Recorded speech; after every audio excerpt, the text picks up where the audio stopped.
राष्ट्रवादी काँग्रेस पक्षाच्या कार्यालयाचं उद्घाटन आता जिल्ह्याचे ज्येष्ठ नेते, माजी खासदार, माजी आमदार भास्कररावजी पाटील खतगावकर यांच्या हस्ते या ठिकाणी झालेलं आहे. माझ्यासोबत उपस्थित या मतदारसंघाचे माजी आमदार सुभाषरावजी साबणे, जिल्ह्याचे अध्यक्ष शिवराज पाटील होटाळकर,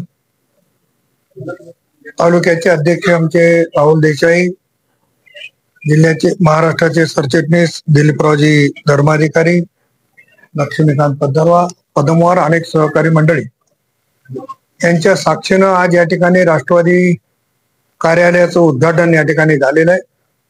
सर्वप्रथम दीपावलीच्या निमित्तानं सर्व बंधू आणि भगिनींना माझ्या वतीनं आणि राष्ट्रवादी काँग्रेस पक्षाच्या वतीनं मी खूप खूप शुभेच्छा देतो. योग चांगला आहे की आज दोन कार्यालयाचं उद्घाटन देगलूरमध्ये होते. एक मरखेलला व्यंकटराव पाटील गोजेगावकर आणि एक देगलूर शहरामध्ये याचं आता उद्घाटन झालेलं आहे. राष्ट्रवादी काँग्रेस पक्ष मोठ्या प्रमाणामध्ये आता झेप घेतोय. नांदेड जिल्ह्यातला नंबर 1 चा पक्ष म्हणून येणाऱ्या काळामध्ये राष्ट्रवादी राहील असा विश्वास मला आणि माझ्या सर्व नेते मंडळीच्या मनामध्ये निश्चितपणानं आहे. उद्याच्या 25 तारखेला राष्ट्रवादी काँग्रेसचे राष्ट्रीय अध्यक्ष, राज्याचे उपमुख्यमंत्री आदरणीय अजितदादा पवार साहेब, प्रदेशाचे अध्यक्ष खासदार सुनील तटकरे साहेब, माजी मंत्री नवाब मलिक साहेब, अन्य मान्यवर या ठिकाणी पक्ष प्रवेश सोहळ्याच्या निमित्तानं येत आहे. आपण जर यापूर्वी बघितलं तर आदरणीय दादांचा 3 वेळेसचा प्रवास किंवा 3 वेळेसचे दौरे नांदेड जिल्ह्यामध्ये झाले. त्यामध्ये पहिल्यांदा माजी आमदार मोहनरावजी हंबर्डे आणि इतर मान्यवरांचा प्रवेश झाला. त्यानंतर आदरणीय खतगावकर साहेब, माजी आमदार आमचे सहकारी ओमप्रकाशजी पोकर्णा आणि त्यांच्यासोबत शेकडो पदाधिकाऱ्यांचा प्रवेश त्या ठिकाणी झाला. त्यानंतर चव्हाणवाडीला जो कार्यक्रम झाला तेव्हा शेषरावजी चव्हाण आणि त्या परिसरातली सगळी मंडळी मोठ्या संख्येनं आली. याशिवाय माजी आमदार अविनाशरावजी घाटे, सुभाषरावजी साबणे, व्यंकटरावजी पाटील गोजेगावकर यांचे वेगवेगळ्या स्तरावर प्रवेश सोहळे, कुठं कोणता मुंबईत झाला, कोणता शिर्डीला झाला. आणि त्यामुळं राष्ट्रवादी काँग्रेसमध्ये मोठ्या प्रमाणात आवक वाढलेली आहे. अनेक वर्ष प्रतिनिधित्व केलेली सगळी नेते मंडळी आदरणीय अजितदादा पवार साहेबांच्या नेतृत्वात, आदरणीय तटकरे साहेबांच्या नेतृत्वात राष्ट्रवादीमध्ये प्रवेश करते आहे आणि त्यांचं स्वागत करणं हे माझं निश्चितपणानं काम आहे. तेव्हा येणाऱ्या सर्व पदाधिकाऱ्यांचं या ठिकाणी स्वागत. सर, जैसे कि आपने कहा है कि प्रवेश हुआ है पदमवार है और बबलू टेकाड़े हो या बालाजी भक्तराव खतगावकर साहब हो, एक अच्छी मजबूत आपके साथ आए हैं, तो अब इसके ऊपर क्या? देखो, खतगावकर साहब का तो आपको भी पता है, कई सालों से उन्होंने जिले का नेतृत्व किया है, आज भी राष्ट्रवादी का नेतृत्व। उनके नेतृत्व में हम सब लोग भागदौड़ कर रहे हैं। आने वाले समय में नगर पालिका के अध्यक्ष, माजी अध्यक्ष लक्ष्मीकांत साहब पदमवार हो, हमारे सहयोगी बालाजीराव टेकाड़े और अन्य सारे पदाधिकारी दादा के उपस्थिति में प्रवेश करने जा रहे हैं। सर, हे जी आता येणारी निवडणूक आहे स्वराज्याची नगर परिषद स्वयंबळावर लढण्याचा आहे, काँग्रेस पक्षाला त्यांचं आपण युती करणार आहोत. नाही, समविचारी पक्षासोबत युती करायला राष्ट्रवादी काँग्रेस तयार आहे. इतर पक्षासोबत युती करण्याचा प्रश्न निर्माण होत नाही. आणि राहिला पक्ष स्वबळावर निवडणुका लढवण्याचा, आपण बघितलं की तिन्ही पक्षाच्या नेत्यांनी, म्हणजे आदरणीय देवेंद्र फडणवीस साहेब असतील, आदरणीय एकनाथराव शिंदे साहेब असतील का आदरणीय अजितदादा पवार साहेब असतील, यांनी त्यांच्या झालेल्या पक्षाच्या वेगवेगळ्या बैठकांमध्ये माझ्या येण्याच्या पूर्वी जे राष्ट्रवादीत होते त्यांचा पण सन्मान केला जाईल. दादांच्या नेतृत्वात जेव्हा राष्ट्रवादी सुरू झाली तेव्हाच्या काळात जे कोणी असतील त्यांचाही सन्मान केला जाईल.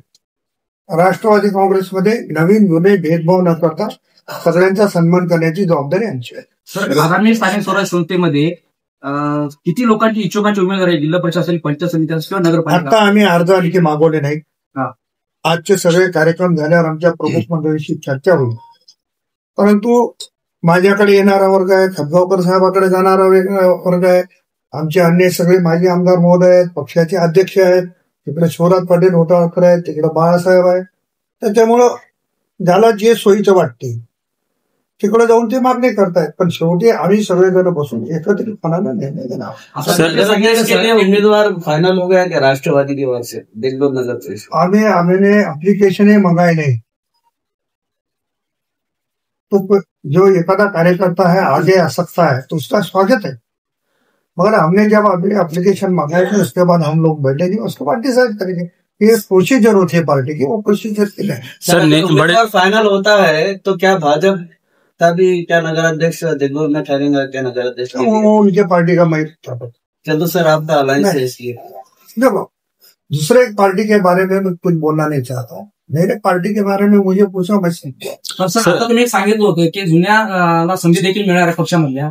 तर आगामी स्थानिक स्वराज्य संस्थेमध्ये जुन्या जे काही सगळे अनेक वर्षापासून काम करत आहेत, नवीन चेहरे आले त्यांना उमेदवारी देणार आहे असं चर्चा सध्या चालू आहे. जुने कार्यकर्ते निवडणूक योजनेला जिथं सक्षम आहे, जिथे लोकांची डिमांड आहे त्याला तिथे विचार केला नाही आणि त्या ठिकाणी केलं असेल तर आम्ही शासकीय ज्या समित्या आहेत, अनेक महामंडळ आहेत, शासकीय समित्यामध्ये वाटा ठरलेला आहे की भारतीय जनता पक्षाने किती घ्यायच्या, शिवसेनेने किती घ्यायचे आणि राष्ट्रवादीने किती घ्यायचे.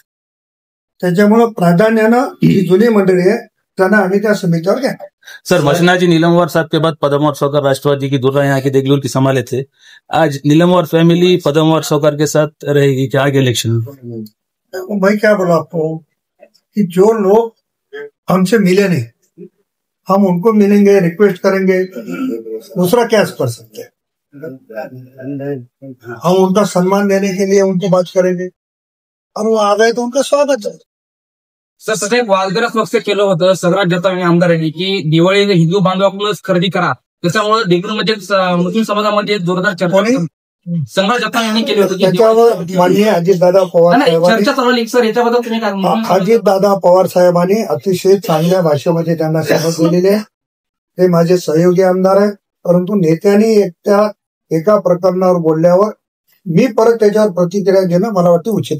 देगलूर शहरामध्ये सर, देगलूर शहरामध्ये मुस्लिम समाजाचे 17 ते 18 हजार मतदान आहे. आजपर्यंत आम्हाला त्यांच्याकडून एक नाराजी व्यक्त आहे की आम्हाला नगराध्यक्ष पद द्यावे, अशी त्यांची एक जनतेच्या मनातून एक भावना आहे.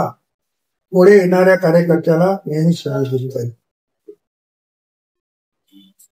मी जेव्हा लोकसभेचा सदस्य होतो त्याच्या अगोदर जेव्हा निवडणुका नगरपालिकेच्या झाल्या, मी कंधार शहरामध्ये देखील मुस्लिम कॅन्डिडेट नगराध्यक्ष पदाला उभा केला होता. हे शिवसेनेच्या नाव.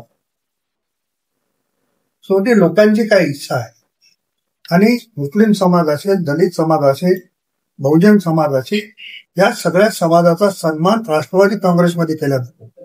आपण जर उदाहरण बघितलं तर राष्ट्रवादी काँग्रेसच्या वाट्याला विधान परिषदेच्या 2 जागा आहेत. त्यातली एक जागा मुस्लिम समाजाला दिली अजितदादांनी, इद्रिसभाई नाईकवाडांनी. नवाब मलिक साहेबाची कन्या ही आमची भगिनी आहे, सलाम मालिक, ती आता विधानसभेत आमच्यासोबत काम करते. हसन मुश्रीफ साहेबांना कॅबिनेट दर्जाचं मंत्रिपद दिलेलं आहे. दलित समाजामध्ये अण्णा बनसोडे साहेबांना विधानसभेचं उपाध्यक्ष केले. कमी संख्येमध्ये सगळ्या समाजाला कसं घेऊन जावं, नरहरी झिरवळ साहेबांना मंत्री केले.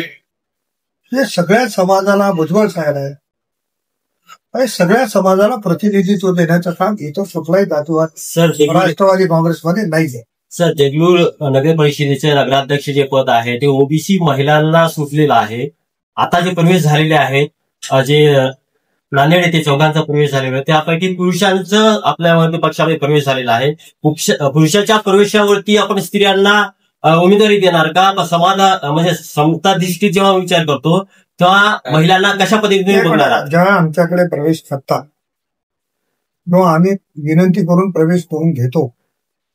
तर दोन्ही नाण्याचे एक बाजू आहे. जर पण महिलांना तेव्हा आमची पण त्यांच्याकडून काही अपेक्षा असतील, त्यांची पण आमच्याकडून काही अपेक्षा. त्याच्यामुळं आता आम्ही प्रवेश देणार. मी दिले असतील, कसगावकर साहेबांनी दिले असतील, उद्या दादांच्या नेतृत्वात प्रवेश होतील. त्या सगळ्यांना आम्ही एकत्रित बसू आणि त्याच्यातून कोणाला उमेदवारी द्यायची हा भाग. सर माझं म्हणणं असं आहे की तुम्ही पुरुषांना प्रवेश दिलेला आहे पण ही जागा जी सुटलेली आहे ओबीसी महिलांना उभा करावा लागेल ना. पुरुषाला प्रवेश दिला तर काय झालं? महिलांना प्रवेश आता तुम्ही एक ऐकून घ्या, जेव्हा माझी मुलगी जिल्हा परिषदेला उभा राहील तेव्हा माझी मुलगी म्हणून किंवा कार्यकर्ता म्हणून राहील ना. एखाद्या नेत्याची किंवा एखाद्या कार्यकर्त्याची पत्नी उभा राहू नये असं कुठं नाही ना. परंतु आम्ही सगळ्याला विश्वासात घेऊ. सगळ्यांनी सांगितलं की हा उमेदवार योग्य यांना विचार केला पाहिजे तर त्याचा विचार होईल. आम्ही तशा पद्धतीचा शिफारस करू. ठीक आहे. परत एकदा दीपावलीच्या आपल्याला सुद्धा शुभेच्छा आणि सर्व जनतेला शुभेच्छा.